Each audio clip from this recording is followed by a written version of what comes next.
One hot day a crow was very thirsty.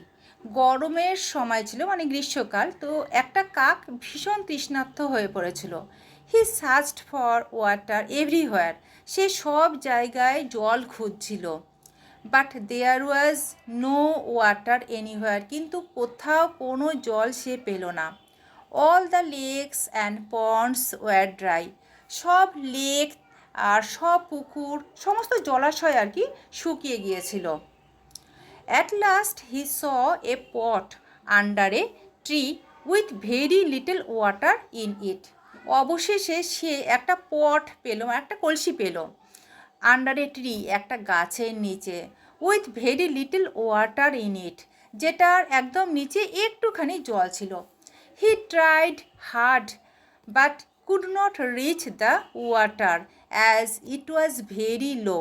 সে খুব চেষ্টা করলো জলটা পর্যন্ত পৌঁছাতে, মানে জলটা কিভাবে খাবে সেই জন্য সে খুব চেষ্টা করলো, কিন্তু জলটা যেহেতু সেই কলসির একদম নিচে ছিল সেই জন্য সে জলটা অবধি পৌঁছাতে পারলো না, সে তার তৃষ্ণা মেটাতে পারলো না। He picked up pebbles one by one and drop them into the pot. আর তখন সে কী করলো, সে ভাবছে কী করে আমি আমার তৃষ্ণাটা মেটাবো। সেই জন্য তার মাথায় হঠাৎই বুদ্ধি আসলো।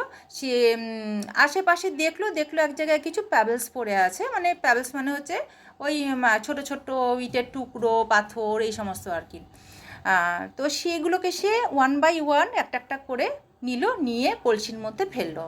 হি picked up pebbles, picked up মানে তুলে নিল, প্যাবেলস মানে ওই ছোটো ছোটো নুড়ি পাথর সেগুলো, ওয়ান বাই ওয়ান একটা একটা করে, অ্যান্ড ড্রপড এবং ফেলেছিল, দেম এবং ওগুলোকে ফেলেছিল, ইনটু দ্য পট সেই পাত্রটার মধ্যে। The level of water came up, জলের লেভেল তখন উপর দিকে উঠে আসলো। The crow drank the water, কাকটা তখন তা তৃষ্ণা মিটিয়ে পেট ভরে জল খেলো।